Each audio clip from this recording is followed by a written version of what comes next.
What's up, y'all? Welcome to the Sports Medicine Broadcast, number 128, Weather and Sports with Tim Heller. Tim Heller is the chief meteorologist for ABC 13 KTRK. I'm not exactly sure how you say all of that or what all those letters mean, but maybe you'll tell us here in a second. So again, he's been broadcasting weather for over 30 years. He's won awards, and I saw that you won an Emmy Award, an Emmy Award for broadcasting. Yeah. All right, very cool. So maybe we can talk about that there in a minute. But we're going to be talking about sports and weather today on the sportsmedicinebroadcast.com. So Bob's over here on Twitter. So if you're using hashtag BSMB, you can ask your questions live, and Bob will hopefully catch those. Bernice is over there on the Ustream social feature. But sitting right next to me today, because I am Jeremy Jackson, I forgot to do that part. I'm your host, Jeremy Jackson. Sitting right next to me is Jose. And theirs is turned off. Let's try that one more time. Make 3 yes, you guys. All right. So I'm your host, Jeremy Jackson. Sitting right next to me is Jose. Jess. Gabby. There we go. Matthew. Olivia. And then, of course, if you will just switch to Mr. Heller, that is Good Tim morning. Heller. So thanks for joining us. Without much further ado, we're going to get right to the questions. Mr. Heller, please tell us about yourself. Well, I've been, as Jeremy mentioned, I've been doing broadcasting actually now 31 years. Started when I was in college, and actually got my foot in the door doing camera work for a local broadcast, local TV station. And they were looking for people to run the camera for the newscast. So I went down and did that. And I happened to notice one day on the job board that they were looking for somebody to do weekend weather. And so I applied for that job and fell in love with it. And that's kind of how I figured out what I wanted to do, and did some news reporting for a while and really hated that. And it's not for everybody to go out and chase, fire trucks and ambulances and go into really ugly scenes. And so I just kind of followed the career path in weather, and have never looked back. I've enjoyed it. Worked everywhere, different TV stations from Missouri to Illinois to Iowa. I was in Dallas for about 8 years, and it wasn't quite humid enough, so we moved south into Houston. You just right here on this side. Either way. Yeah. All right, so Dr. Knobloch just joined us. Dr. Mark Knobloch will be joining us from the University of Houston Massive Athletic Training Program. So he was just briefly introducing himself, telling us a little bit about his history. So, Mr. Heller, you said that you started in news, or you started actually at running camera. But not in weather. Like, you didn't go to school to do weather? No, in fact, when I was in high school, I had a chance to tour a TV station, and we're touring the TV station, and it was, I walked in and said, wow, this is the coolest thing, because I'd never been on the other side of the tube out of the screen. And they said, go ahead and sit up there on the set. And I sat behind the desk, and I remember sitting in the anchor spot saying, someday I'm going to be sitting here. That was, and ironically, I guess coincidentally, really, I ended up working at that station many, many, many years later. But, and so my initial thought was I wanted to be a news reporter, I wanted to be a news anchor. And knowing that you can't just jump into that job, they were looking for somebody to run camera for the newscast. So I applied for that job to get my foot in the door, so that if something did open up, and it did, and it worked. So, it was being in the right place at the right time, but taking advantage of some opportunities too when they came along. All right. Very cool. Very cool. So is that normal for a meteorologist to go that route? Or? No, in fact, because my initial degree from school was a BA in communications, because I still thought I wanted to be a news anchor, and did weekend weather all during college, but still had this idea that I wanted to cover the news, and got a job in Rockford, Illinois, and realized after the first month I was there that this was not what I wanted to do. I remember going out to cover a fire, and I came back, and the news director called me, and he says, "Where's the interview with the family?" I said, "Well, they were really upset. Their house just burnt down." And he said, "Well, that's what we want. We want the interview. You got to get in there and get the interview." And that's when I knew that this was not the job for me, because I wasn't going to go up. I said, "They're really upset. I'm not going to interrupt, that family moment to say, how do you feel?" But that's what you have to do as a news reporter, is you have to get the story. You have to sometimes go into uncomfortable situations. So, and I love tracking the weather. My grandfather was a weather nut. He was a farmer, so he planted according to the weather. He was always very much into the weather, had the barometer and the hygrometer and the thermometer on the wall. And, I was very much fascinated by the weather, but for whatever reason, never thought that that was the career path for me. And it could be because I sat in the anchor chair during that high school tour. I don't know. But so once I had the opportunity to do weekend weather, and at that time it was simply rip and read. You come in and you present the information on camera, small TV market. I just thought that, this is the career I want to go. And so I ended up going back to school and studying broadcast meteorology so that I could do my own forecast and be a meteorologist. So it's not the direct path. I work with Travis Herzog, who is a Texas Aggie and knew from, elementary school that he wanted to be a meteorologist. And I just didn't have that career path mapped out that clearly. And I think a lot of meteorologists probably go the direct route, know exactly what they want to do when they're young and follow that. All right. Can you please tell us about your personal fitness experiences? About my personal, I'm sorry? Fitness experiences. Yes. I run twice a week, about 3 miles. I've got a little home gym at home. I've got Bowflex machine and free weights, and I've got mirrors on the wall. I decided it was a spare bedroom. I said, you know what, I'm going to put a gym in here, and so I probably should be there more often. But I'm kind of at the age where I'm working out not to look good, but to stay alive. I said, in high school, college, did you play sports? No, I tried. I was tall, so when I was in high school, everybody said, "Oh, you got to be a basketball player," and I'm just not coordinated. I was clumsy on the court. Tried golf, and I was awful at golf. So I did a lot with speech and debate, and did some theater stuff. But I just was. I don't have the hand-eye coordination that you need to be a good athlete. And you have 3 kids? 3 boys. And 3 boys. Yeah. Hey, me too. And unfortunately, they inherited the same strength or weaknesses from me. None of them have. Although my youngest is actually, soccer player and does a little bit better on the field. So you do have some firsthand experience with sports and absolutely. All my kids out in the cold and absolutely. All my kids, played soccer when they were younger, and that was the big thing. I guess they all did a lot of soccer and not football. A couple of them tried baseball, and it comes to a certain age where the baseball gets very serious, and they weren't that serious. And now that's about what, age 6, I think. Yeah. So, okay. All right. So this is actually a question. I'm going to steal it from Jose. One of the things you always see, like a 30% chance of rain, 25% chance of rain today. What does that mean? What does that mean? Right. And so, I guess if I looked specifically for Pasadena, it says 25%. Does that mean 25% of the area is going to get rain, or there's a 1 in 4 chance you're going to get rain today? What's funny about that question is it's the number one question we get. It is nobody understands what the chance of rain is.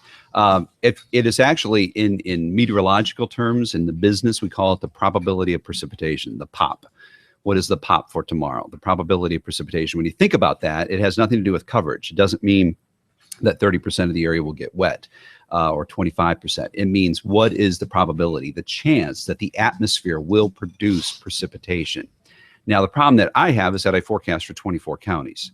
And so the probability of precipitation for Galveston might be greater than it is for Huntsville or Pasadena. And we are forecasting for the whole day, not any particular time. So when you look at the forecast and it says just 30%, it's a 30% chance of probability, or the probability the atmosphere will produce precipitation somewhere in the area, or what your opportunity, what your chance is of getting wet. And there's some psychology. It's the problem with it is that it's all subjective. There's no mathematic formula that I use to come up with that. It is my interpretation of the atmosphere and what I think your chance of getting wet is. And there's some psychology that's involved with this. For example, if we've got 3 days where it looks like there'll be some scattered showers, and we feel there's probably about a 30% chance that you'll get wet, but day 2, maybe a few more showers, therefore there's a better chance that you'll get wet. We might bump that up to 40% just to kind of hone in on that day as being slightly wetter. We never go 50% because my wife hates that. She says, you got to decide, is it a lot of rain or a little rain? And so we kind of tip on either side of 50%. And you very rarely see 100% in there because, again, we're forecasting for 24 counties, and there will be somebody that won't get wet. This past Monday was the exception to that. everything indicated everybody would get some rain, and so we went with 100% chance of rain. But And is it an algorithm or is it just arbitrary? it is arbitrary. It is arbitrary. It is my least favorite part of the forecast because I can't show you anything on paper that says here's where I came up with the 30%. It's my overall analysis of the atmosphere. And it's every meteorologist is different. It's your own yes, personal. Okay. Right. And so what we do is to try to eliminate swings in that that probability is that we communicate with each other between shifts. And there will be times where, for example, I'll come in on Monday and David Tillman will say, Thursday we might have to bring the pop up a little bit because it seems too low. Looks like there may be more showers. So the coverage is factored into that. I looked at, I kind of consider how much of the area will get rain. In determining what you as a viewer, what your chance of getting wet will be. Since you email each other, is there always an email after the fact that says, haha, told you so? Sometimes. Absolutely. There is. It's a little competition there. Yeah. The thing is with apps, you mentioned, if you look at an app and it says Pasadena, 25% chance of rain. And I've seen some apps that actually go as much as like 32% chance. I mean, okay, that's purely a computer program. It's pulling data, and somewhere along the way, the data said in your latitude, longitude, you might see a shower, and has come up with this arbitrary number. The problem with apps is that they look like they're very accurate because they're breaking it down by hour and based on your location, and it's still it's pulling data from a computer model of the atmosphere that has not been adjusted by real meteorologists. I'm looking at the same model, but I also am looking at several different models, and I adjust the forecast based on the consensus of those models. And you're not getting that purely from an app. All right. So what I want to see here is I want you to do 27.5% chance on Monday. Okay. All right. So and then if I ever see that, I'm going to know that was just specifically from 27. So, all right. Matthew. How does the weather affect sports and allergies? And allergies, the issue with allergies is that it's seasonal and that every season has different allergies. Like right now, we've got a lot of trees that are pollinating. And so we've got people that are allergic to different types of pollens.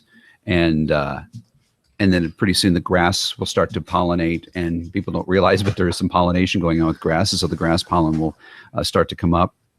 There's mold spores are a problem for a lot of people, and that's because we live in a very humid climate. Those really never go away. But the interesting thing about the allergies is that the weather affects them by the wind kicking up the pollen, which may be settling down in your lawn and not really being blown around, falling off the trees or being pollinated from the grass. And then all of a sudden the wind comes along and starts to kick that up a little bit. The wind can also carry in pollens that you may not be familiar with or may not be native to the area. Mountain cedar is very big in North Texas and in Central Texas in the hill country, where mountain cedars aren't necessarily native to this area. But if we get a strong cold front coming in with a strong north and northwest wind, the storm can actually carry the mountain cedar from Central and North Texas into Southeast Texas. And then all of a sudden we got people sniffling and sneezing, and they say, well, I don't have any allergies. It must be a cold, when in fact they could be allergic to the mountain cedar, but may not know it because it's not around here on a regular basis. I got you. So when it rains, does that knock the pollen and the dust out of the air? It kind of cleans the air for a while, but that doesn't last long.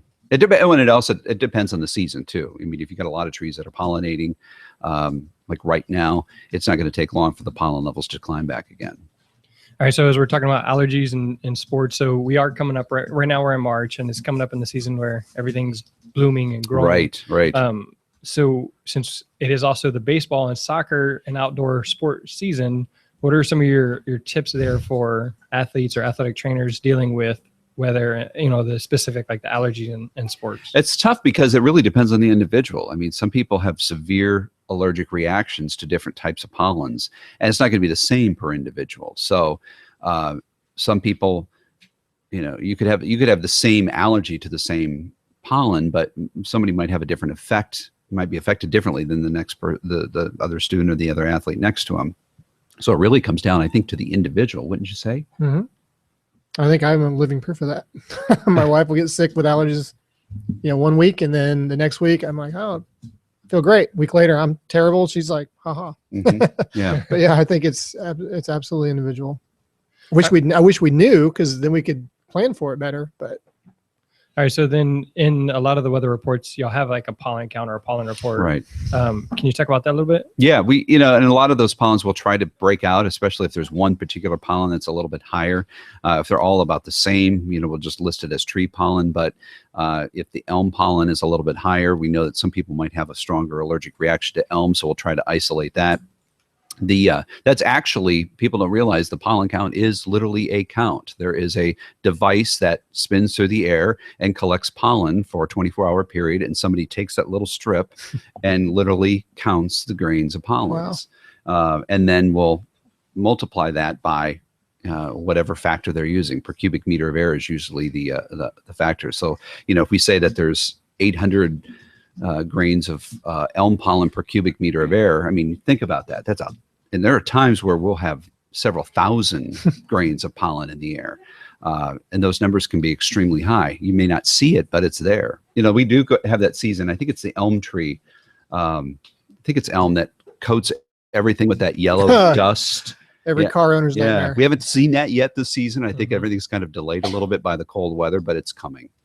Especially now that we've had a lot of rain. As soon as we start to get the sunshine back here and the warm temperatures, I think a lot of people are going to have, we're going to have a lot of allergy problems very quickly. All right. So if the allergy meter is spinning and they measure it every 24 hours, so it would seem like the count is behind. Right. So you're day behind. So are y'all getting information from, say, Dallas or from wherever? No, it's local. It's local. So what we're giving you is the count from the past 24 hours. I don't think there's a way yet to forecast how that is going out. We will forecast similar levels if we don't see an exchange in the atmosphere. In other words, we don't see anything changing. Sometimes we'll adjust the numbers down if we see rain in the forecast. So we may give you, indicate that the pollen levels might be lower for tomorrow because of rain coming in the area. Or if we see the wind is kicking up, the pollen level doesn't change, but your allergy, the effect of that might change because of the wind. So it's really a count of what is happening in the area right now. All right. I gotcha. How does heat affect the athletes? Oh, heat is huge. We don't have to deal with cold weather too much down here, but obviously we do with heat. And a lot of people, I think, because they've grown up here, they think, I can tolerate this. I'm from Houston. I live in heat and humidity. But you are going to you're going to have the best indication as an athlete that it is getting too hot for you. Humidity is an issue for us down here because it slows the body's ability to cool itself. Our body cools itself by perspiring. The evaporation of that perspiration from your skin is how the body cools itself. And the reason you perspire more is because the body's not cooling, and so it perspires more, thinking, okay, if I create more perspiration, surely that will cool me off. And it doesn't happen when the humidity is high. So when the relative humidity is very high, that evaporation, that moisture from your skin slows down. When you step out of a shower in the morning, the reason it feels cool is because the moisture from your skin is evaporating back into the air. And the drier it is, the faster that evaporation is. So that's why in the winter, when the air is extremely dry, it feels extremely cool getting out of the shower. But in the summer, we've all taken showers. We've said, okay, that didn't take because you were in a nice long shower and you get out and you just don't feel cooler. It's because there's so much humidity in the bathroom or the shower or the locker room that you're not cooling off. So when you're outdoors and the humidity is very high, you may not be, that moisture is not evaporating from your skin, so your body may not be cooling off. The other factor that a lot of people don't realize is that the temperature is measured in the shade. Therefore, the heat index is measured in the shade. And the heat index is the effect of the heat and humidity together, what it will feel like in the shade. But if you're on the field in the sun, it's going to feel another 10 to 15 degrees hotter to you. So it could be 92 with a heat index of 98 degrees, but it might feel like 108 to 115 degrees out there if you're in direct sunlight. The wind will help you feel a little bit better because it may increase the perspiration. But we all know in the latter spring and the summer, there are days where there's virtually no wind. So the heat, the humidity, the sun, all three of those can have a big factor on the individual athlete. All right, so coach us up some on that, because if there's no sports that occur in the shade if they're outside. Right. And so actually at one of the stadiums that we played at a couple years ago, the Fort Bend Stadium, they have the old AstroTurf. And so it's really hot. Like, I mean, you just feel the heat Right. melting your shoes and you're just cooking from the top and the bottom. And so how do I take because I have our heat policy, you know, and that kind of thing. How do I take the heat index if you guys are giving it to me in the shade, Right. but I'm dealing with these athletes in the sun. And so coach me up on that, bridging the gap. Add another 10 to 15 degrees. It's because that's what it's, you know, I think, yes, technically you could put a thermometer on the AstroTurf and feel what you're actually, you know, what the temperature is there at ground level. But, you know, in the sun, that would be another way. But typically if you're looking on your smartphone and it says 92 degrees outside, and the, you know, heat index of 98 or whatever, add another 10 degrees to that because you're in the sun. You're right. Very few sports are played in the shade. Maybe golf, you know, between holes. Yeah, maybe. And the golf if cart. you're lucky. Golf cart. Yep. All right. So using those, because most athletic trainers have like a heat index meter of some sort, you know, some of them have really fancy ones. Mm-hmm. And they also say, you know, take it in the shade. So with those things, I'm just trying to really understand, because obviously we deal with a lot of heat down here. Right. We deal with a lot of heat in outdoor sports. Do you think it gives us inaccurate results if we take that in the sun, or like if we put it, you know, I've seen people put the heat meter underneath a helmet so that it's like, well, this is kind of what it feels like inside that helmet, Right. except for you're not accounting for the body heat that's also coming off. I think it's dangerous to kind of come up with, you know, to say that whatever the temperature is, this is how it's going to affect the whole team or the individual, you know, the individual athletes. Because some people might be able to take a, you know, heat index of 98. Some people might not be able to, and it might have to do with what they've eaten that day. It might have to do with, you know, just what their body's going through at that time. So, you know, I don't know if there's any particular, you know, if there's a threshold there where you say, you know, when it reaches this temperature, you know, we've stopped. I can tell you that the National Weather Service here will issue a heat advisory when the heat index is 108 degrees or higher for 2 days in a row, or forecast to be that. That's pretty extreme. So when we get to you know, a heat advisory, now we are getting to extreme levels by Houston standards. For us to get under a heat advisory, and it happens every spring and summer, now we've reached extreme levels. So when you start hearing us talk about heat advisories, now we're starting to get pretty serious, because now it's going to affect not just a couple of individuals, but it's going to affect a large number of people. And that heat advisory, once it's issued, so that they don't go back and forth and issue it one day and take it down, they don't drop the heat advisory until that heat index drops below 105 degrees. That varies different parts of the country. And I know that we live in an area where a lot of people travel in or move into the area. And we, you know, we're a huge developing city. And the heat advisory criteria is different here than it is in Dallas, than it is in Chicago, than it is in New York.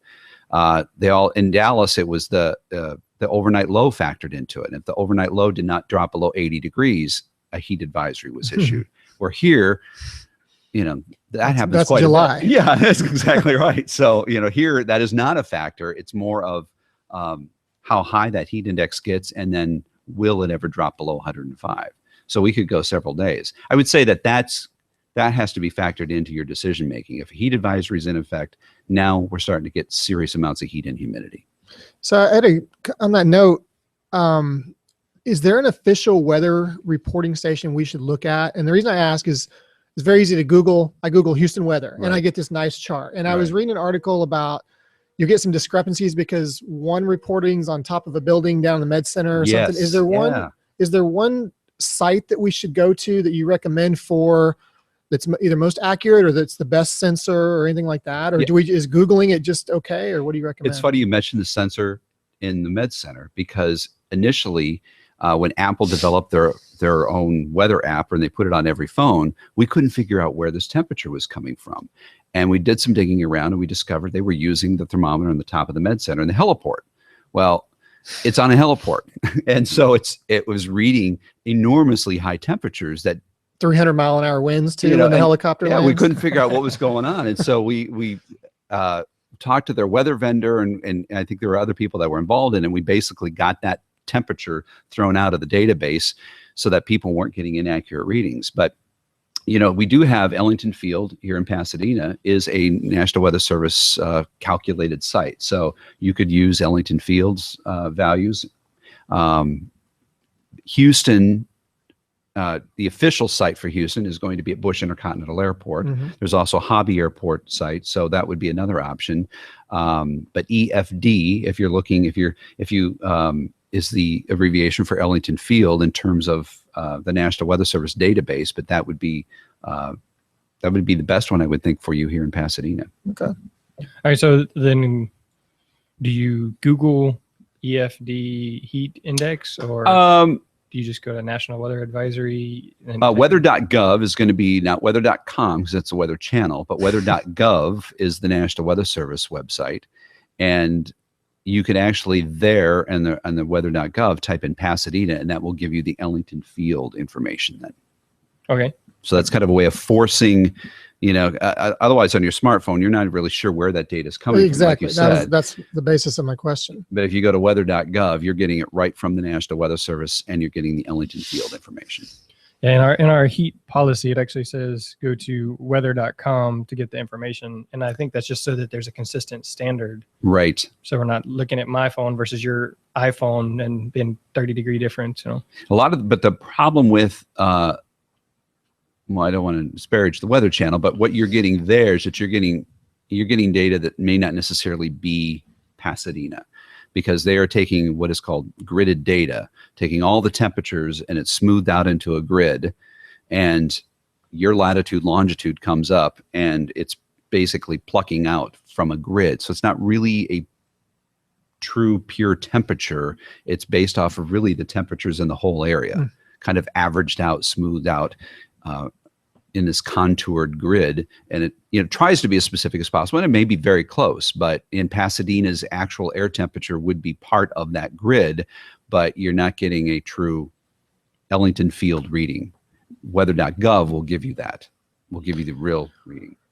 So I'm going back a little bit. I'm a little bit of both of you on this question, because I took meteorology course in college. I loved it. I grew up in Tornado Alley. I just wanted to watch the tornado videos in the class. Yeah. But if I remember right, highs are the problem for heat in the summer. Is that right? And the reason I ask is from an athletic training side, from a planning side, if there's a high approaching, you need to plan on basically a lot of days of heat. Would that be correct? Well, it depends, because there's higher pressure in the upper atmosphere and there's higher pressure at the surface. So, for example, in the wintertime, high pressure at the surface is because of cold air being very heavy air.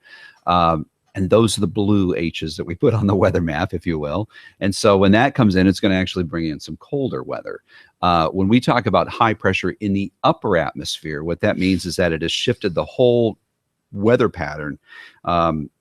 And typically we color those as red H's because to try to differentiate between the colder high pressure air mass. I wish this was simpler. In science, it can be. Yeah. So it's really higher pressure in the upper atmosphere, because what happens there is that it shifts the jet stream, the storm track, away from us, and we get no weather. I mean, there's the weather it becomes very stagnant. The wind actually can calm down, and sometimes that high pressure in the upper atmosphere will translate to higher pressure near the surface. But it's really, when we're talking about high pressure building overhead, is more upper atmosphere shifting that jet stream away from us and not allowing any storms or cold fronts or I guess in the summer, the cool fronts to come in this far south. Okay. All right. So while you're on that, one of the questions we actually had was clouds. So I'm out on the field and as an athletic trainer, and that's going to be the majority of the audience that listens to this later. What am I looking for? We're talking about, you're talking about clouds moving in. Vertical development. That's what you're looking for, because the atmosphere, if you got clouds that are stretched across the sky straight, that is a stable environment. But when you have vertical development, when you have clouds building vertically in the sky, that means that there are strong updrafts happening. And those updrafts could be driven just simply by thermal, increases in temperature at the ground level. Suddenly that warm air starts to rise and creates a cloud. It could be forced aloft by a cold front. We don't deal too much here with orographic or terrain influences, but we do have the sea breeze that comes in from the Gulf of Mexico, and it's kind of a mini front of extremely moist air and somewhat slightly cooler air behind the sea breeze, and that actually will force moist air ahead of it aloft and help push those clouds up. So the higher they are, the bigger they are, the harder they fall, and that goes with the weather as well. So the taller those clouds become and build in the atmosphere, once they collapse, they're going to create a gusty wind. But they also create stronger thunderstorms. That's also the clouds that will produce the lightning, the heavy rain. So vertical development in the atmosphere, the more clouds that you see building higher in the sky, the chances are that you've got some weather headed your way. Okay, so again, I'm not a weather expert. That's why I'm talking to you. It's okay. Vertical development, it's a little tricky because it kind of all looks flat when you look in the sky. Let me give you an example of puffy little fair weather cumulus clouds. You know, the little cotton balls in the sky. Mhm. Those aren't going to cause you any problems. It's when you see those little cotton balls getting bigger and bigger and bigger and taller in the sky. And there is I think if you saw a difference between, for example, if you see blue sky in the background and you see little puffy little clouds, you're okay. We call those fair weather cumulus clouds. But the cumulonimbus clouds are the big, tall, thundering thunderstorm clouds that you may see on the horizon that are developing. And typically, a lot of times you'll see the tops of them chopped off because they get into the upper atmosphere where the winds are a little bit stronger, into the top of the troposphere, the lower stratosphere, and the winds will cut off the tops of them. So that tells you that you got some pretty tall clouds coming in. If you actually see flatter tops to them, those are now pretty tall in the sky. Those could be 45, 50,000 feet up in the air. And so those are the ones that are more likely to cause high winds and strong storms. Exactly. So if I'm out on the football field, and and I watch ABC 13, and Tim Heller says there's a 27.5 chance of rain today. Exactly. So then I'm out there, I look at those clouds, and I see some that are chance is going up with a top chopped off. Then I really need to be watching close. People I think are overly concerned about the possibility of a tornado. Where we live here, our tornadoes tend to be very small, very quick. And by the time that they develop, somebody sees it, reports it to the Weather Service. The Weather Service types up the warning, sends out the warning, sends it to us. We get on the air with it. That tornado is long gone. Our biggest problem, and that's good because our tornadoes tend to be very quick, very small. They produce minimal damage. We've had, I think, one EF4 tornado that was a channel view tornado of, I think, 94. So it's been a while. In fact, yes, last year was the 10-year anniversary of that, and or the 20-year anniversary of that. So our biggest problem around here is, in addition to flooding, is going to be straight line thunderstorm winds, and those winds can be stronger than a weak tornado and can produce significant damage. We have all seen the video of I think it was the band Sugarland that was playing at a county fair, and the whole stage ended up toppling over, and it was a gust of wind ahead of the thunderstorm. It wasn't raining at the time. The storm was still on the horizon, but the thunderstorm had collapsed. And so the air that had now been going up into that storm to build it vertically in the sky, all of a sudden collapsed, and that air came out, hits the ground, and it fans out over the horizon and creates this huge gust of wind. And those gusty winds ended up toppling over the stage and killing several people. So straight line thunderstorm winds can be stronger than a tornado. You don't get a badge if you live through a tornado, but every time that there's wind damage, we'll hear people, our reporters we'll interview the people, and they'll say, oh, we had a tornado because the roof fell off. Well, that's not necessarily the case. Straight line thunderstorm winds. And the reason I point that out is because when we say there's a severe thunderstorm warning, that doesn't mean it's not as bad as a tornado. A severe thunderstorm warning can be just as bad as a tornado around here because of the strength of those winds. And so on that, kind of on the note of the winds, what I think our profession is most concerned with is the lightning. Yes. And now, thank you for bringing that up. Now tell me, and we have these stories, it's worst case scenario, but would you agree that should be a concern for us that lightning can strike 10 miles away from a storm? Yes. And the reason I ask is because we deal with coaches. Mm-hmm. If there's a storm in the distance and we say, Coach, that's 10 miles away, we need to move inside, they're going to laugh at us, and they're going to say, there's not even any thunder. So can you talk about, I mean, and I don't mean has it happened one time in history, but do you have evidence that 10 miles is a common gauge for us to say, look, and we'll get into lightning detectors in a minute, but Right. talk about that, because we need evidence to tell our coaches we've got to get inside. Yes, we haven't heard any thunder yet. Yes, I know you've got to get practice finished, but we have a concern as the medical professionals to worry about this. Can you talk a little about that distance from the storm? Right. Let me first say that if you're waiting for a storm warning to be issued for lightning, it will never happen. So if that's your criteria, we don't take shelter, we don't take this seriously until there's a storm warning. Lightning is not a factor in a severe thunderstorm warning. There is no lightning warning at all. And that's actually been discussed in the meteorological community, that perhaps we need to, because there's some storms that come in that have tremendous amount of lightning in them, but don't have a lot of rain, that don't have a lot of wind, but they've got a lot of lightning. There's no lightning warning. So when you hear thunder, I mean, I think when thunder roars, get indoors is the mantra that the Weather Service puts out there. At that point, you need to be taking shelter. But you're right, 5 to 10 miles away, you could have a storm on the horizon, and you could have a bolt from the blue. That's what that term comes from, bolt from the blue. It's from a lightning strike that can come from the top of that thunderstorm and travel through you might have clear skies overhead and you get a lightning strike. I actually had that last year, and I never wanted a dash cam more than this time, but I was actually leaving U of H, driving south, and out of the blue, I mean, literally, it was those little puffy cumulus clouds around, and right in front, I didn't hear the thunder, but just a clear bolt of lightning. And so I stopped at the intersection, and just knowing what I know, I was like, oh, there's gotta be a storm. And I get up and I literally look around, and there's a storm way off in the distance. Mm-hmm. But it was the clearest bolt of lightning you can imagine, just came out of nowhere. It was the strangest thing. And so I thought, this is crazy, because now we need to start doing exactly what I said, is tell our coaches, and they're not against us. They're just like, our job is to conduct practice, win ball games. And we fully understand that, but we have to tell them that this is a safety issue. We don't want to be the one that is reported that there was a storm in the area and the team was still out there, because in this case, Jeremy is the one everybody talks to. Well, it was his responsibility to get the team off. And so we need that kind of evidence of 5 to 10 miles. So. Well, furthermore, you're on a field, which is probably surrounded by tall light grids or light poles, which are lightning rods. I mean, they're going to attract the lightning. I mean, the one thing that we tell people is do not get under the tallest object. Well, you're under it when you're standing there on the field. And lightning never strikes twice in the same place. Total myth, right? Right. Sure. Total myth. Yeah. Tell that to the folks in the Empire State Building. The other issue, a lot of people don't think about this, but I had an instance when I was in college that my roommate was on the soccer team, and he comes in and he was all excited. He goes, man, it was the wildest thing happened. And he said, we were on the field and we saw the storm coming up. And so we all kind of started walking off the field. And he said, all of a sudden we were all on the ground. He said, we all couldn't figure out what had happened. Well, lightning had struck nearby and traveled through the ground through the sprinkler system. Wow. That's the only thing we can figure out, is that it traveled through the sprinkler system, the water in this, and somehow knocked them off their feet.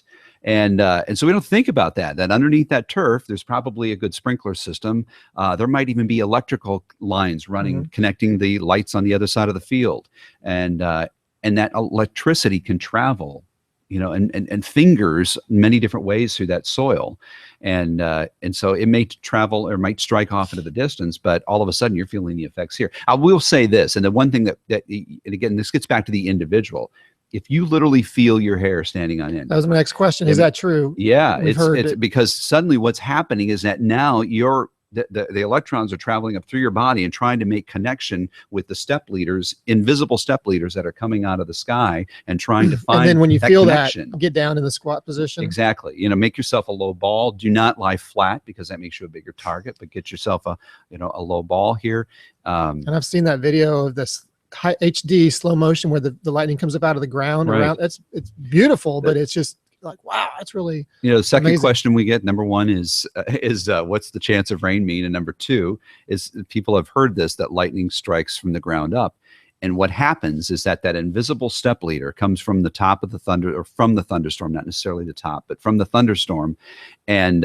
And once that step channel makes contact with the ground, and at the same time, there are some step leaders trying to come up from the bottom. And the reason it's fingered is because there are multiple step leaders going out all directions. When the connection is made, the channel is illuminated from the ground up. And so really lightning. Yes, lightning comes from the ground up, but that's the illumination part of that comes from the ground up and illuminates the whole channel that has now been created in the atmosphere. I will say too that the thunder, the really loud rumbles that you get are typically positive lightning strikes, and this is something we show on our radar. We'll show the percentage of positive strikes versus negative strikes, and the reason we do that is because the positive strikes are coming from the middle and the top of the thunderstorm. Those are going to be the louder rumbles that you hear. They are also the stronger lightning strikes because they have to travel farther to get to the ground.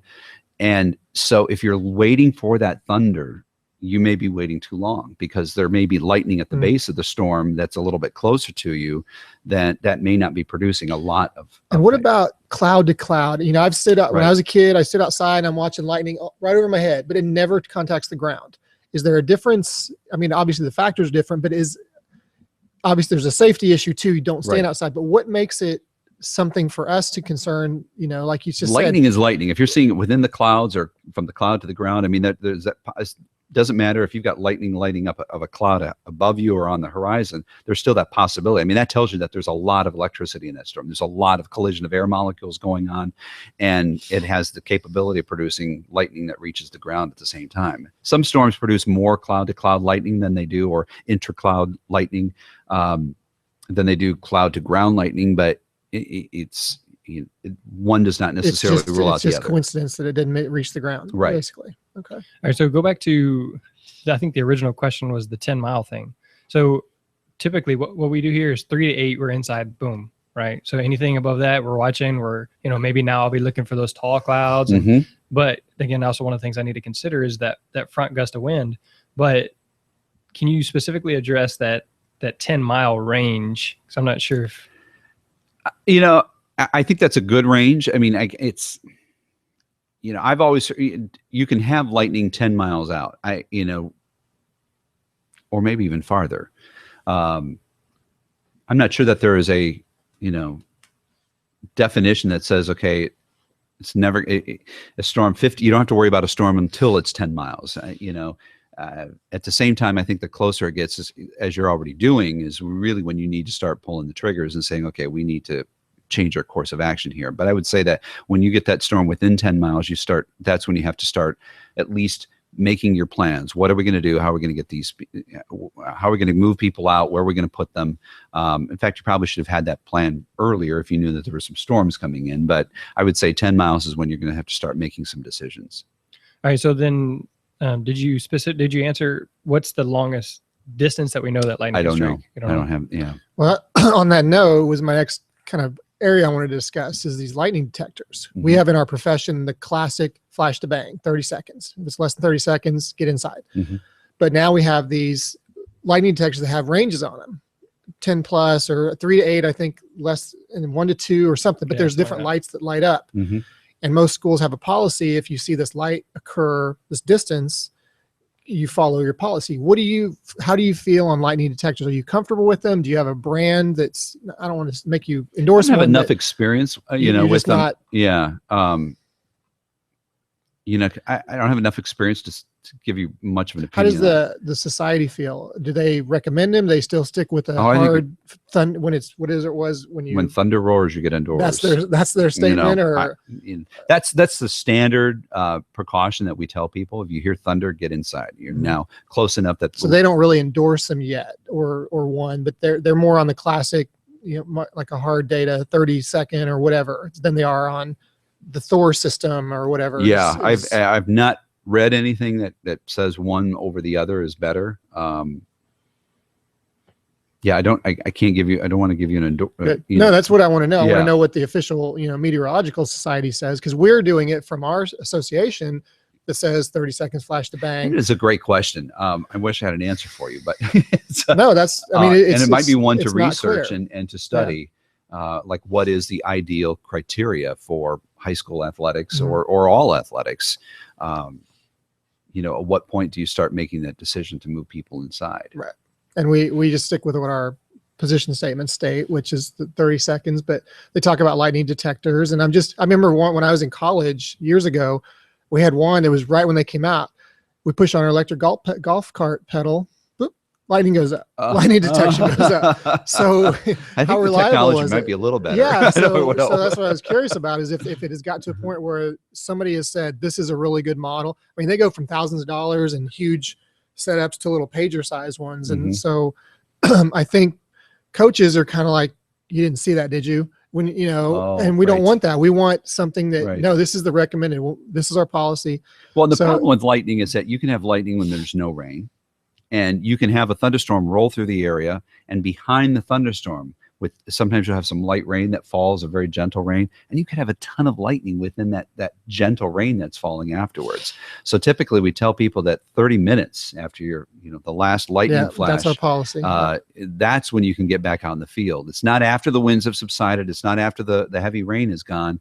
It's you wait for that, because there can be, in very light rain, there can be some very intense lightning. And it's never a problem unless the game's close. Right. Because of if course, if the game, if exactly. somebody's getting blown out, they're like, yeah, let's wait 30 minutes. The game's close. Coach is like, we need to get back in there. We need, we were in the zone, but it's an outdoor sport. It's not like we're making a decision here just arbitrarily. It's a safety issue. But I like the fact that you guys are really in tune to that. I mean, I think that's great that you're, working to protect the student athletes and the teams and the parents and everybody in the stands. I mean, yeah, I think that's great. I commend you for at least having the foresight to think about all of those things in advance.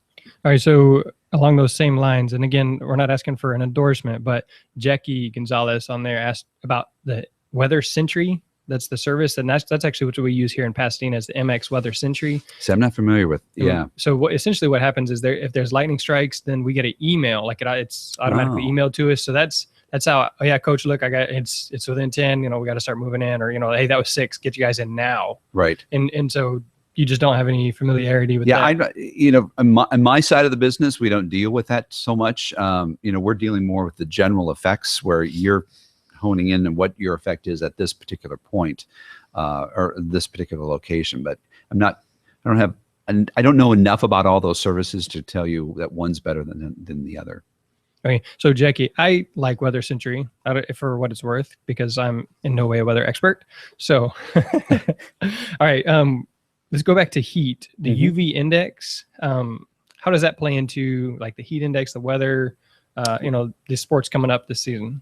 It plays into it, I guess, that the higher the UV index is, the greater the possibility that you're going to get a sunburn, which will slow down the body's ability to cool itself. So it's not a direct effect, but kind of an indirect effect on how it could affect the athletes. And that's really for exposed skin, correct? Right. So it's kind of a catch-22. We could cover up the skin to block the heat the UV index, but all of a sudden the heat index is going to go up because they have less exposure to evaporation and everything else. So, right.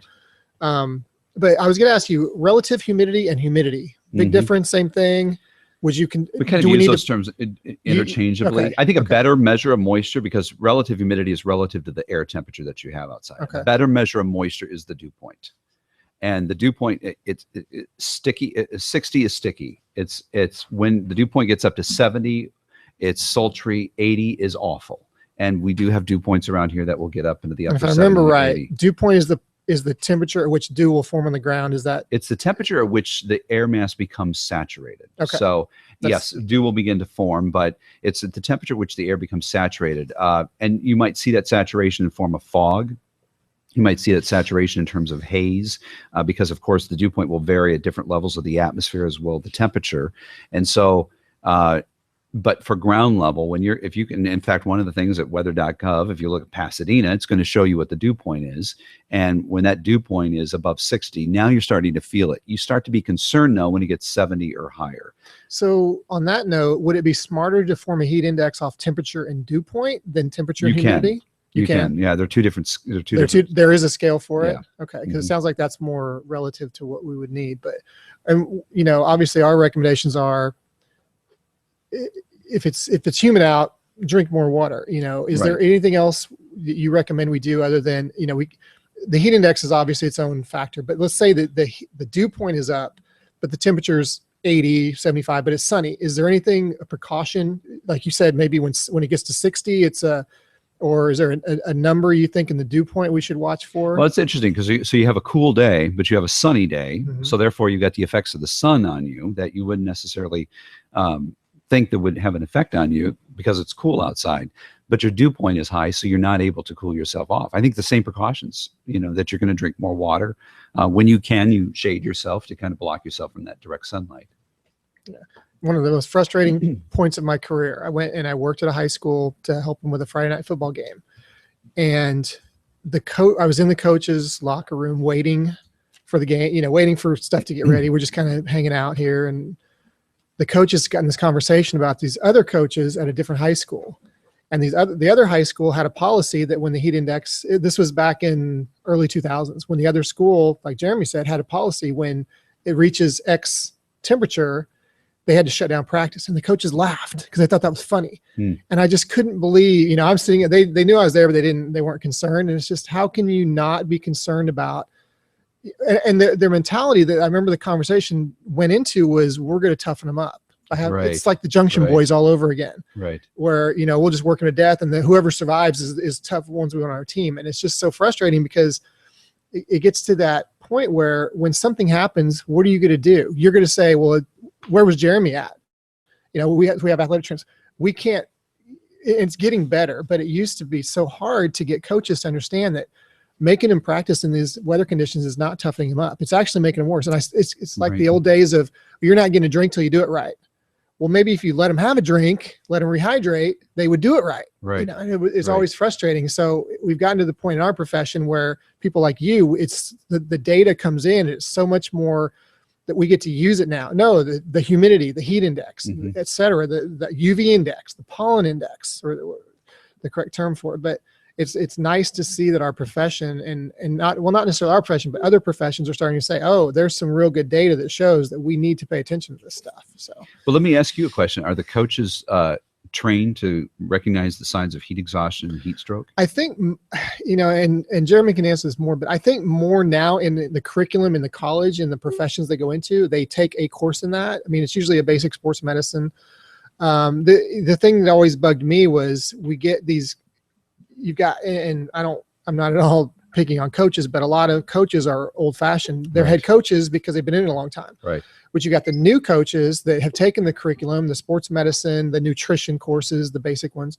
So they have the knowledge, but they go up to their head coach and say, Coach, I really think we should do this. Well, we're not doing that. And it gets a little frustrating. But I think from a liability standpoint, and I hate to use this as the example, but I think that it's gotten to the point where coaches they've finally been scared into, oh, we need to move inside when the lightning strikes. It's not that they want to, or it's this, it's a safety issue. It's more like, well, we have to do this. It's just, we don't want to have somebody struck by lightning.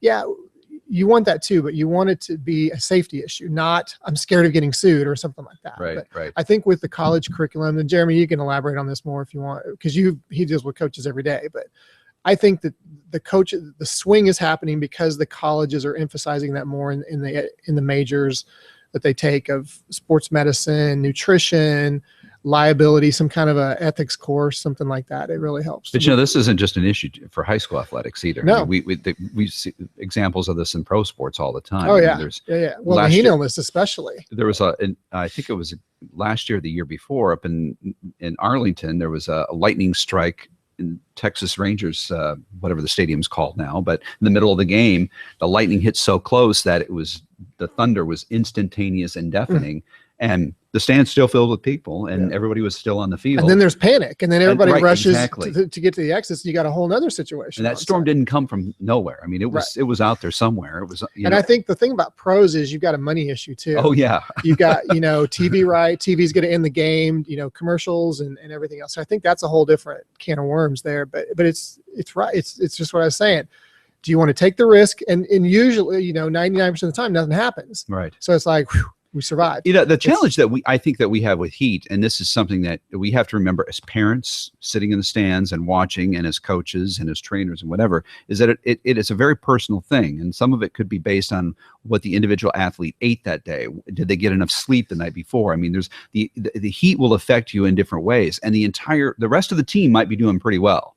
But if that one student, that one athlete is not dealing with the heat at that particular moment, that we have to be able to identify and say, okay, something's not right here. We're not all created the same. We don't, our bodies are different. That's exactly right. And it's nice when you have a relationship because you can recognize that he's not usually like that, or she's not usually like that. Well, what happened? I didn't eat breakfast. I mean, I had a Yeah. kid pass out that didn't eat breakfast. To me, it's not a big deal because I thought, well, you had lunch and, but that day they just, I wouldn't say passed out, but got close enough that, it's clear, but Right. their eyes rolled back in their head and it's like, well, I didn't eat breakfast. Well, what are you thinking? But And see, then- one of the symptoms is confusion. So, you talk about the coach that says, okay, you're not going to have water until you do it right. Well, if you're suffering from heat exhaustion, part of that is confusion Exactly. and not being able to calculate Exactly. correctly. And I think that's, I absolutely want to make it clear. Our coaching profession has shifted from that, but 30, 40 years ago, that was the Right, thing. right. It's just, I'm going to toughen them up. We're going to hit every practice as hard as we can. And, my kids don't need water and things like that. But now that we've gotten involved, a lot more high schools and high schools have hired more athletic trainers. I think it's helped get that into the coaching profession, and along with the curriculums have shifted and brought the sports medicine side of it into it as well. So, Like you said, is my mic on? Can you hear me? yep, gotcha. All right. So like you said earlier, it's shifted a lot more towards science because we use MX Weather Century. I have it on my phone, coach. That's it right here. That's the standard. Mhm. And our district set that standard. If the athletic trainer says that, then that's what it is. So then at That's that point, great. if the coach refuses to stay out there, then I'm pulling my kids off. We're going inside and it's all on you because I've shown you, I've told you, we've left. So now it's all on you. And obviously none of them want to hold that responsibility. So they're going to bail too. But they don't want to. You got to admit, in the back of their mind, they want to stay out Absolutely. there. They don't care if lightning's all around them. They want to stay out there, but that they will go in. I mean, that's the good right. thing. And so, part of the coaches courses is stuff that they have to take before they can be a coach. They go through the weather and all that, the heat exhaustions and those kind of things. And so science is definitely catching up and, Mhm. we're learning, educate them beforehand rather than let the kids die and then try and educate them or Right. let the kids get hospitalized and then educate them. So I would say it's a lot better. And also it's going to be one of those trust issues. We've talked a lot about a relationship between coach and athletic trainer. If they trust me that I'm there for them, the coaches, then they're going to say, okay, let's get inside. But if they say, no, all he ever does is tell us bad news and he's this and that, then no, they're gonna be slow to get off the field. They're gonna be slow to react, slow to respond. So again, it's if I come in high and mighty, I'm the athletic trainer, I'm the boss. Well, no, it's like, hey coach, this is what it is. This is the standard. This is where we go. All right, so we're going in. And so again, it comes to relationship, but also using the data, which you hear so much, not instead of just my opinion. Right. So Well, I think it's important for parents in the stands to realize that as well. Yep. There's the safety of them, their own safety actually is being considered in this as well. And that's kind of a tough thing, I'm sure, for coaches. They've got the stands filled with people, and if they pull everybody off the field, you've got. But then they're mad. Yeah, the fans are mad Yeah, too.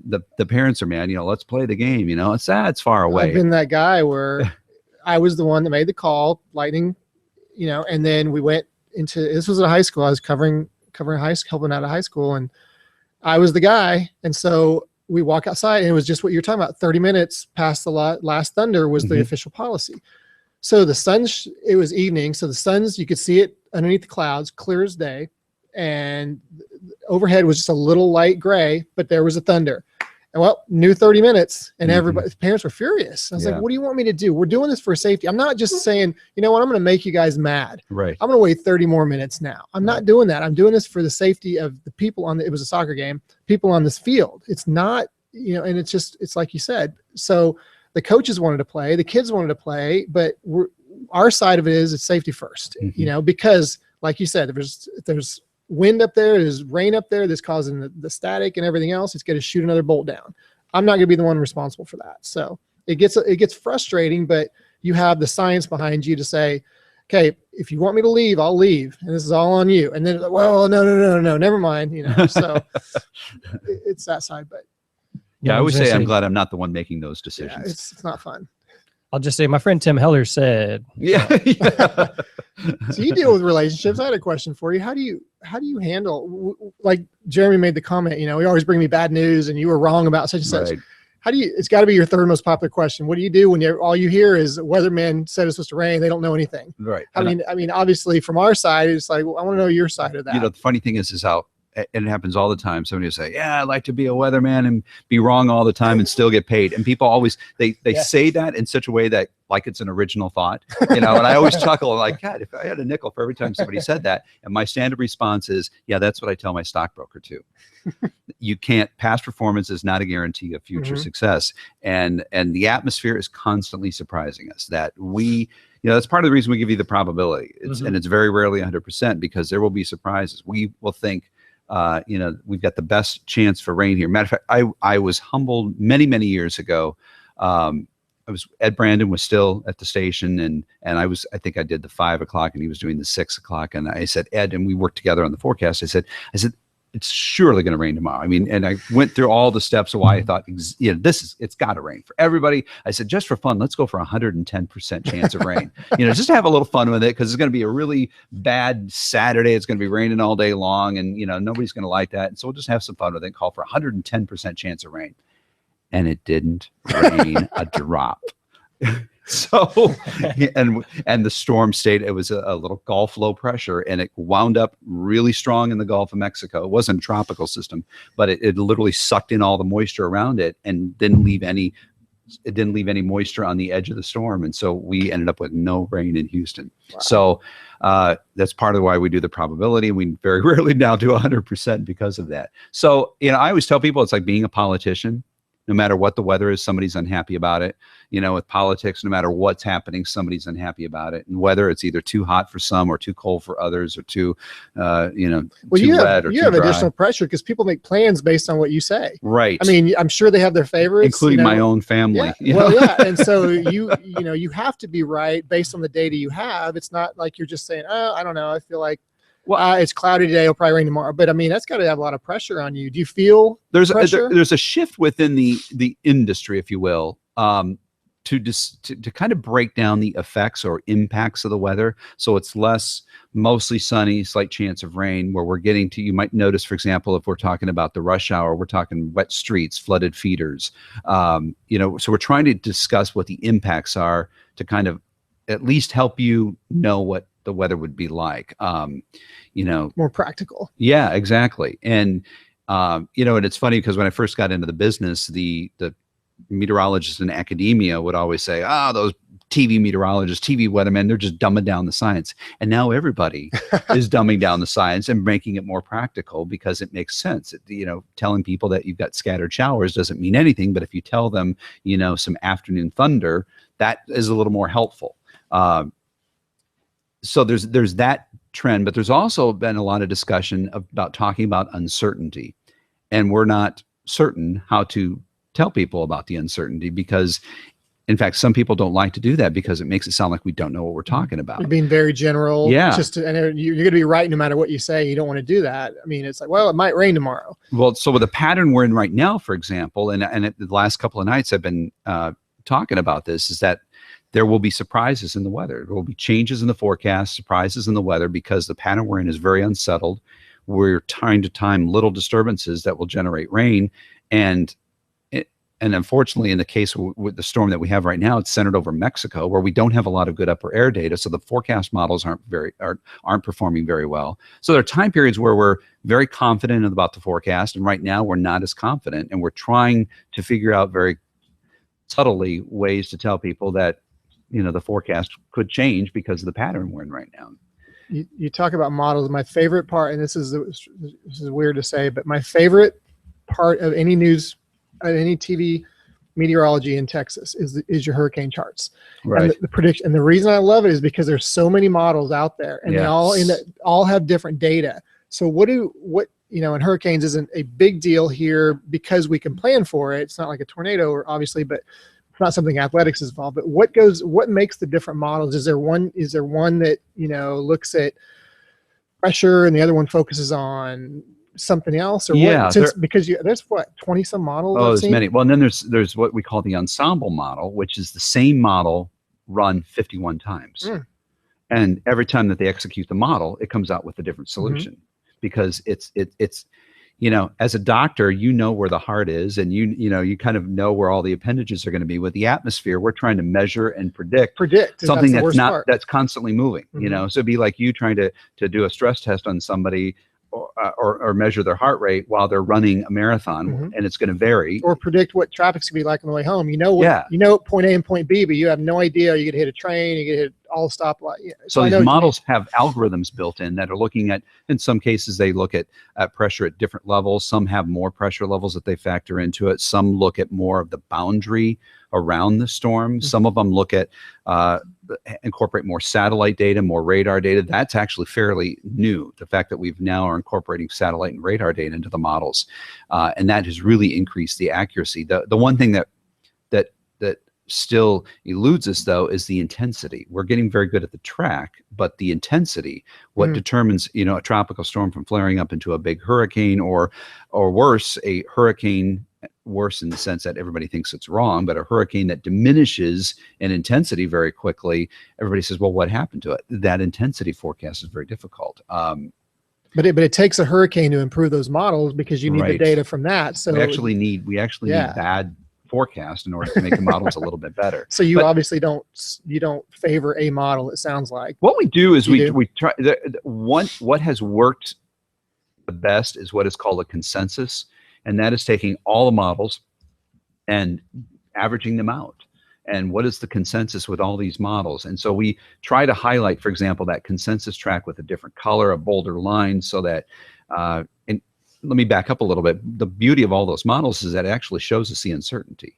Mhm. If all the models are Well, that's what are that's what's together. neat is that they're, especially early on, when you say there's a disturbance down here 3,000 miles past Jamaica, yeah, it looks like a kid's scribble. right. It's just a bunch of lines. And so that's why I've told people, I said, there's a disturbance, but I'm not worried about it because 'Cause it's all over the there's place. nothing to, Right. when it gets to Florida, all of a sudden the lines start coming together. And then they start getting a trend. They all maybe have it forming and heading up this way. And then it's like, okay, now, or you'll clearly show it stays out in the Atlantic. And it's like, okay, clearly there's nothing to worry about. But in the early stages, it's just so hard to predict because you have so much uncertainty. But even in the latter stages, when you can see all those models are coming together, they could all be wrong. Absolutely. Ike is the biggest example of that, Really? because Ike was originally I think it would have been about 7-8 days out, was tracking, all the models had it tracking right toward Florida. And we know that wasn't the case. And it took a couple of days when it missed Florida. All of a sudden, all the consensus models moved it out a little bit farther to the west.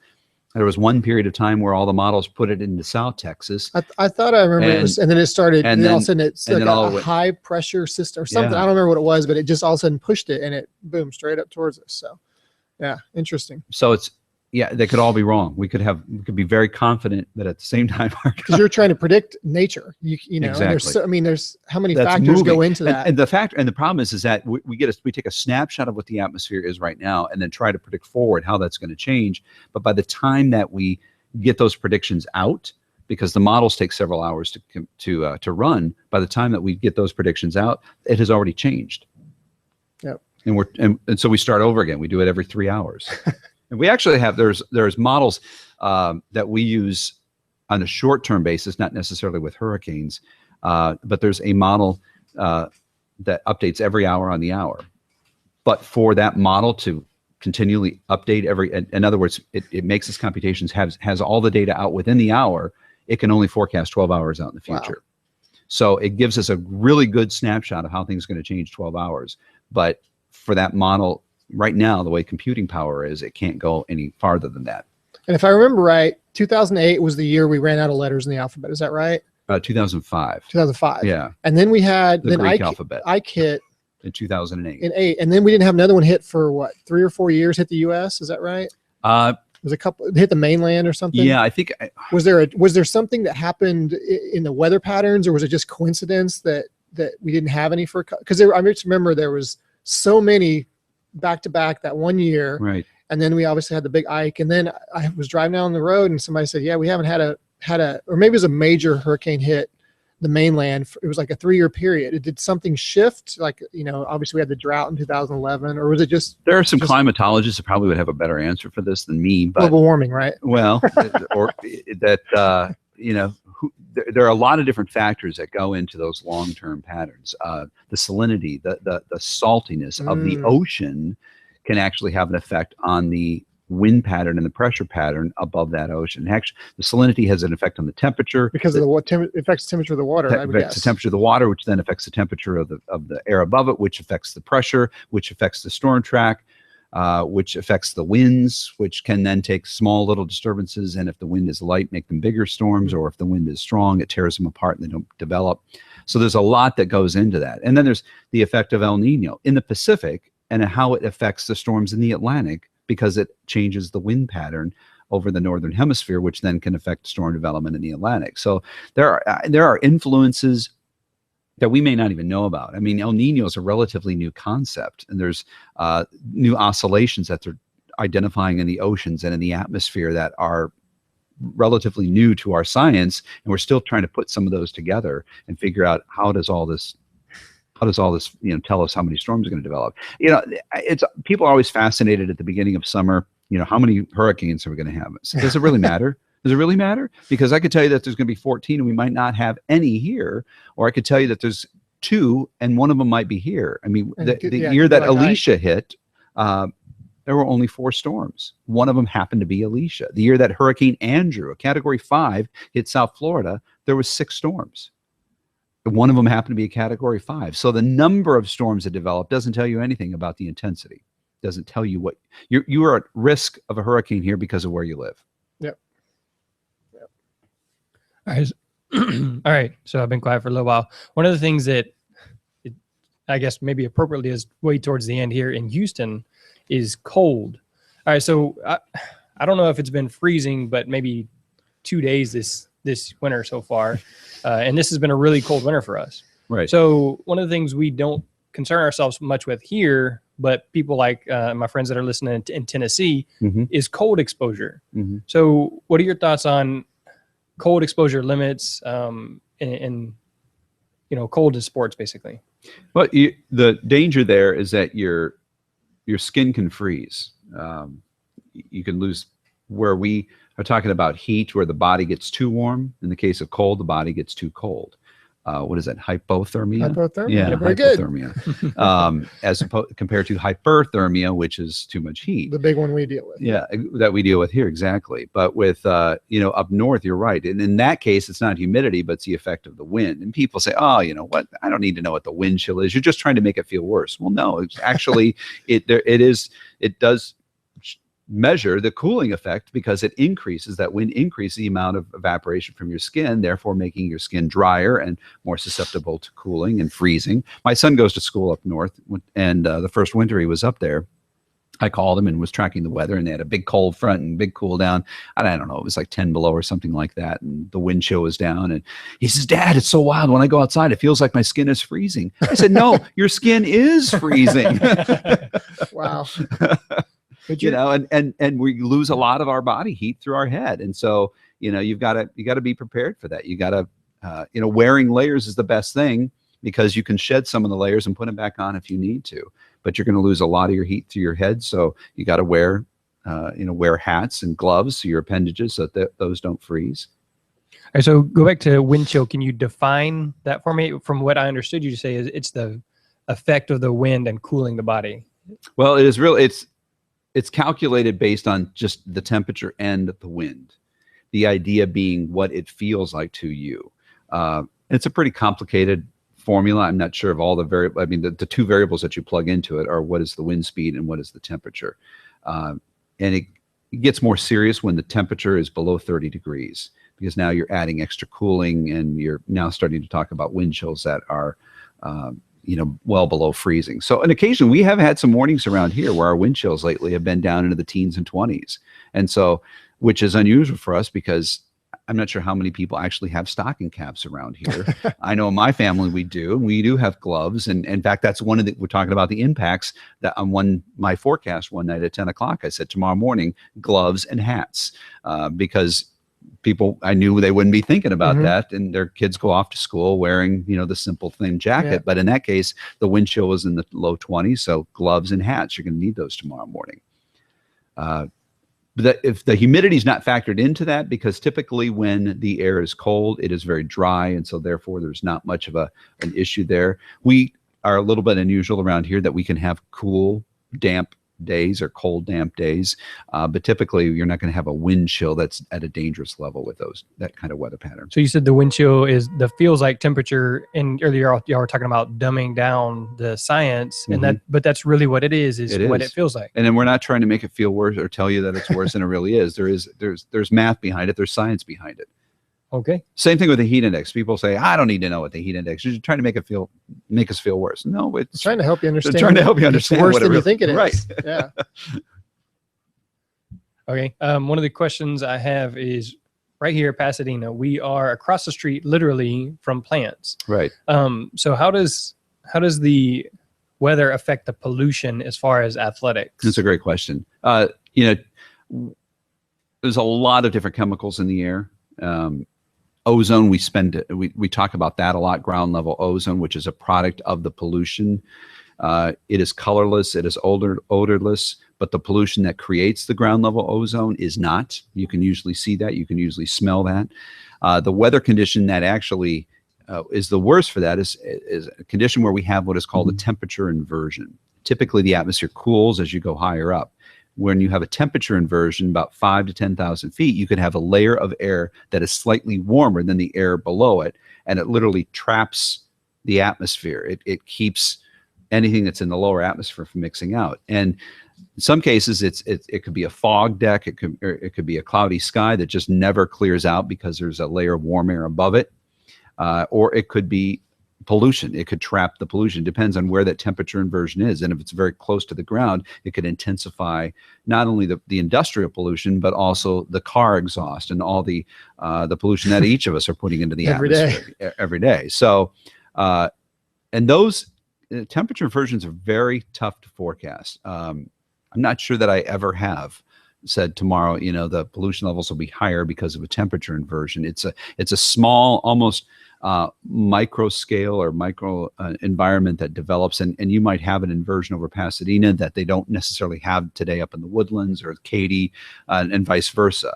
And you also have the effect of the local wind and the wind direction. And not only do you have them plants directly across the street, but you've got them downstream from you or down the bay. And so it depends on the direction that wind is coming from. And stronger winds are going to mix up the atmosphere a little bit more. Your lighter winds at ground level may cause that pollution cloud to actually settle in over the city a little bit more. So, it's going to be one of those things you can see, you can smell the pollution.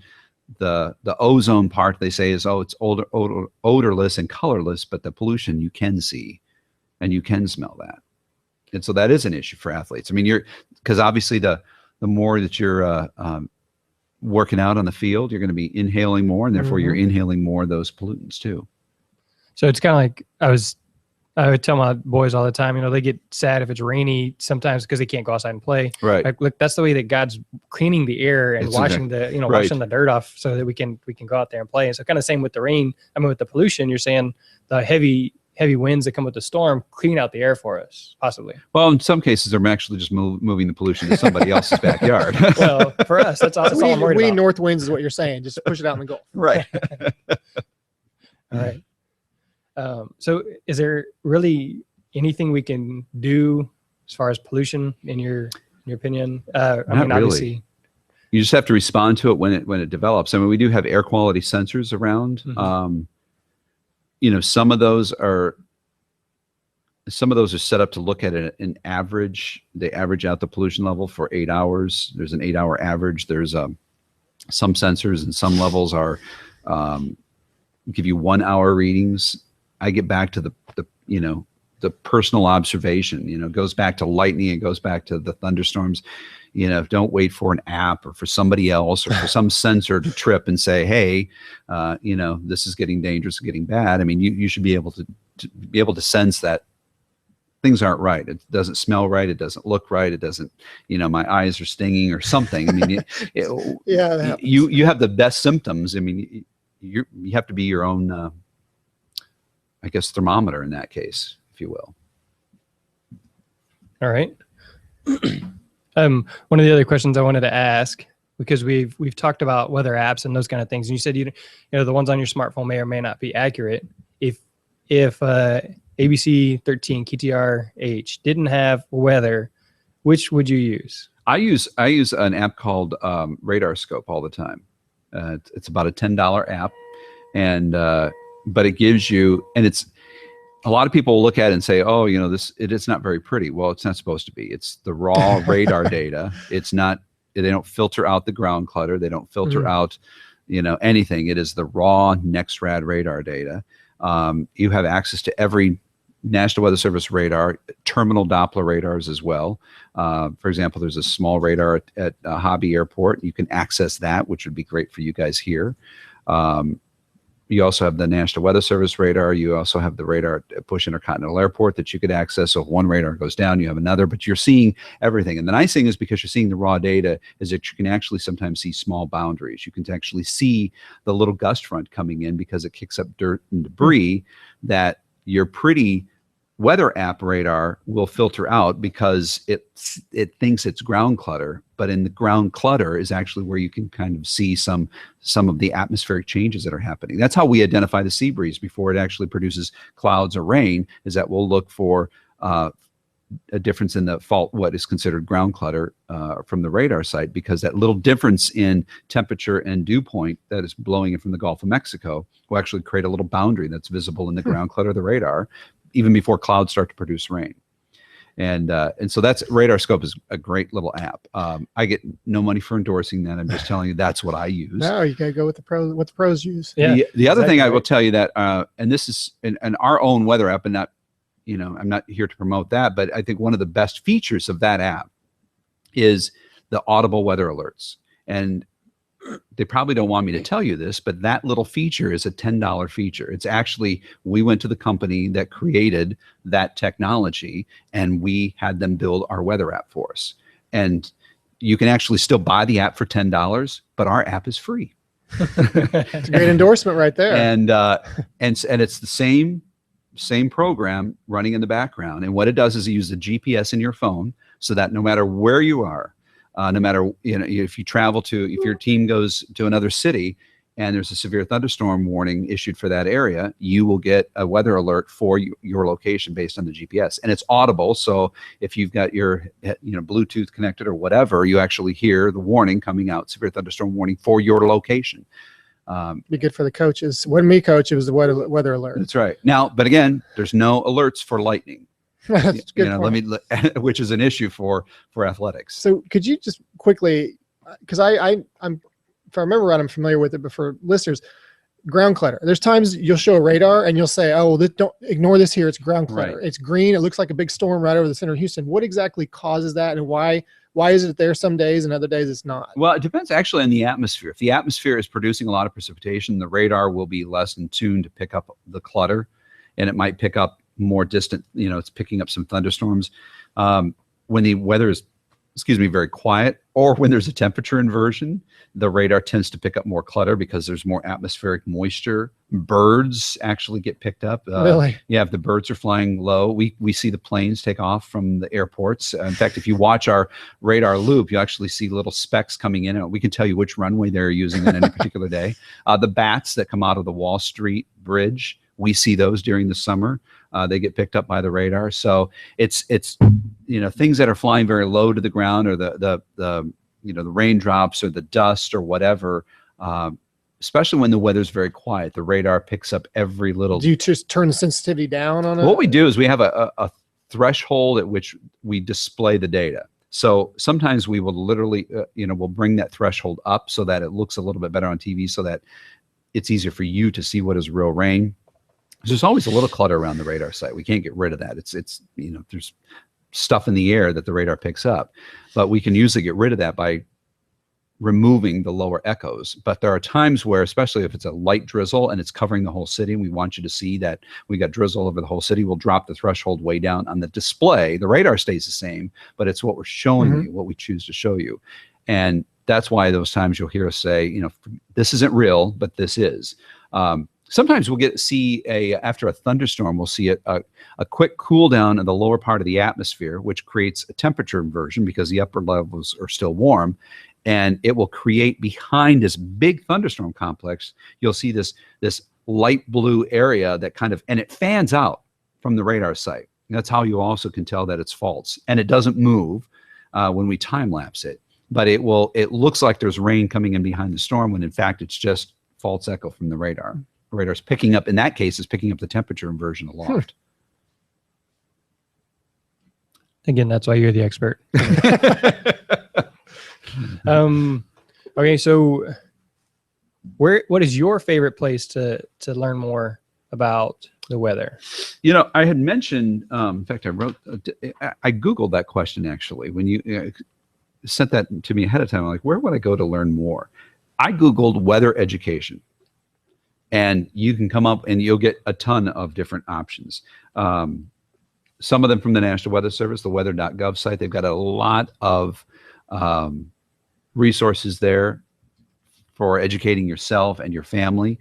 One of my favorite sites is a meteorologist that I go to. In fact, this is a former meteorology student, TA at I think it was at Mississippi State University, actually, that put together this website that a lot of professional meteorologists use. It's called theweatherprediction.com.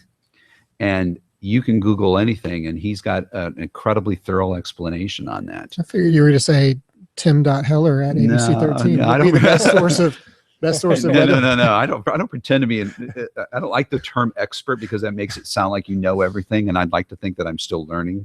And I'm sure half of what I've just told you today is probably not true. I don't know. It didn't stick out.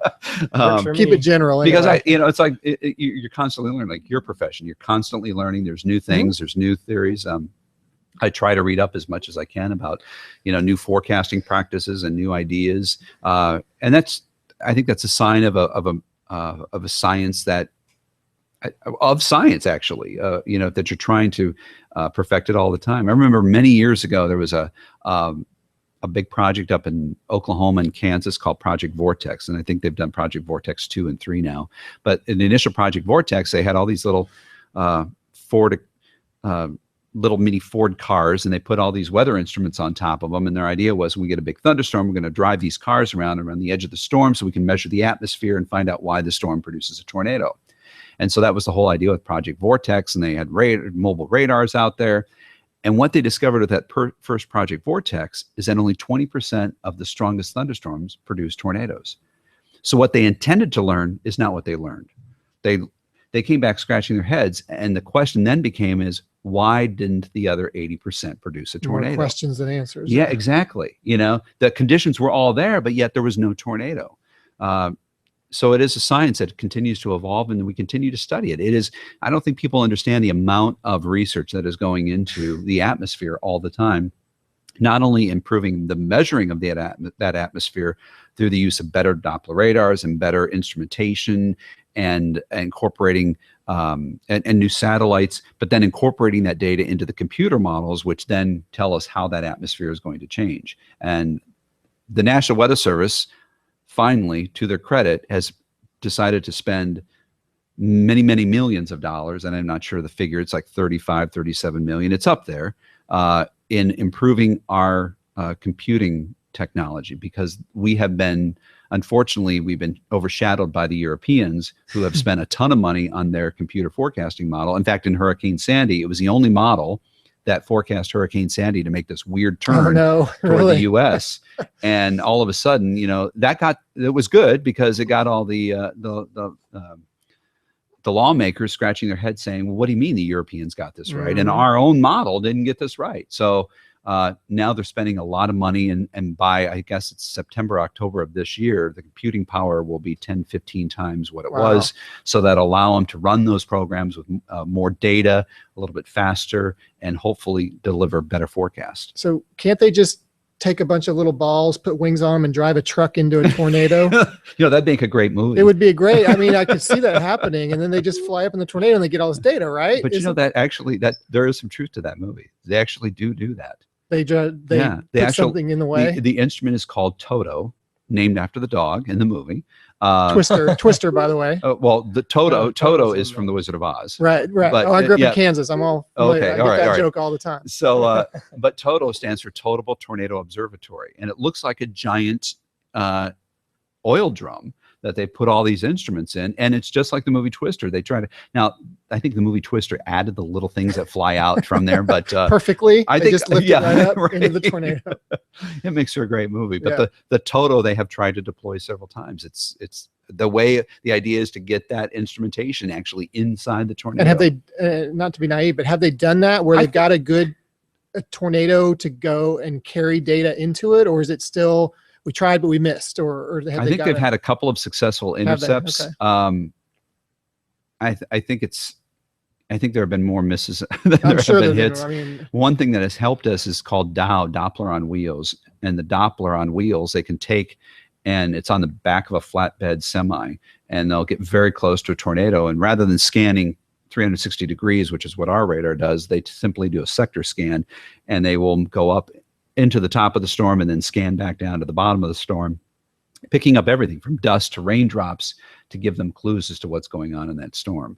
And that helps them as well figure out why some thunderstorms produce tornadoes and why some tornadoes are bigger than others. just need more data. Yeah, exactly. One of those things where it's probably harder to test. You can't really test it in a lab. You have to wait till it occurs Right. to get the data, and then use that data to predict. And well, you need more and wait for another storm. So this is a good busy time for that, though, isn't it? Spring. Well, exactly, because we go into spring and summer that all of a sudden, there'll be obviously some more storms redeveloping in the high plains. What a lot of people don't realize is that the fall is also a very active severe Really? weather season, especially down south, Mississippi and Alabama, Tennessee. That is turning into it's like a second tornado alley. Their storms tend to be more toward the fall, however, because there's still the residual warmth and moisture coming in from the Gulf of Mexico, and you still have these occasional cold fronts that are now trying to come in because now we're transitioning in the northern climates to more cooler weather. So that secondary tornado alley sometimes is worse than your home state of Kansas. Yeah, my senior prom, the day before, was that storm where the tornado came over the overpass, and he said, "Get up under the girders." Yes. That was the day. That was the Friday the day before my senior. And I remember specifically because I had gotten my tux out of my car, and I remember looking towards the east, and it was the blackest black I've ever seen of a storm. And that was the storm where he went up under the girders, and the tornado came right.